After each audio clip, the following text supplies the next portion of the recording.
Hello guys, সবাইকে welcome আমার নতুন একটি মিনি ভ্লগে। তো আজকে রেডি হয়ে যাচ্ছি বক্সাতে, এক বন্ধুর বার্থডে সেলিব্রেট হবে। তো এই যে বক্সার গেট দেখতেই পাচ্ছ। তো পৌঁছে গিয়ে আমি কিন্তু টমেটো নিয়ে বসে পড়লাম। খালি বার্থডে সেলিব্রেট না, এখানে কিন্তু সব রান্না বান্নাও হবে। তো আমি টমেটো কাটতে বসে পড়েছি, তারপরে টমেটো কেটে এখন সকালের খাবার খাচ্ছি, কারণ আমরা মর্নিংয়ে বেরিয়ে পড়েছিলাম। তো গরম ভাত আর ঘি দারুণ টেস্টি। যাই হোক, তারপর পাহাড়ের জল দিয়ে কিন্তু আমি স্নানও করে নিলাম। আহা, কি যে ঠান্ডা জলটা। তারপর স্নান টান করে ফ্রেশ হয়ে একটু বাইরের ভিউটা দেখতে বেরোলাম, যেটা দেখতে খুবই সুন্দর। এখন যাচ্ছি রান্নাঘরে, বান্ধবী কি রান্না করেছে সেটা দেখতে। তো এসে দেখি বান্ধবী চিকেন রান্না করেছে, তো আমি টেস্ট করতে বসে পড়লাম, যেটা রান্না কিন্তু দারুণ হয়েছিল।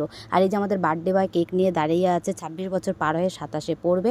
তো এখানে কেক কাটিং স্টার্ট হয়ে গেছে, আর কেক কাটিংয়ের আয়োজন দেখতেই পাচ্ছ, দারুণ। আর এই যে বার্থডে বয় দেখো কেক মেখে একদম ভূত হয়ে গেছে পুরো। আর আমি এদিকে কেক খাওয়ায় ব্যস্ত, ওরা ওইদিকে কেক মাখতে ব্যস্ত, আর আমি সাইডে গিয়ে কেক খাচ্ছিলাম, যেহেতু একটু আগেই স্নান করেছি তাই। তো এখন আমাদের দুপুরের মেনু ছিল হচ্ছে চিকেন, আর এখানে ফ্রাইড রাইস ছিল। তো দারুণ টেস্টি হয়েছে, আর আড্ডা কিন্তু আমাদের জমে উঠেছে পুরো। তো খেয়ে দিয়ে এখন বাড়ির দিকে রওনা দিয়ে দিচ্ছি, কারণ জঙ্গল এরিয়া, তাড়াতাড়ি বাইরে যেতে হবে, সন্ধ্যা বেজে 6টা হয়ে গেছে। তো কেমন লাগলো অবশ্য জানিও। তো চলো সবাইকে টাটা, দেখা হবে নেক্সট ভিডিওতে।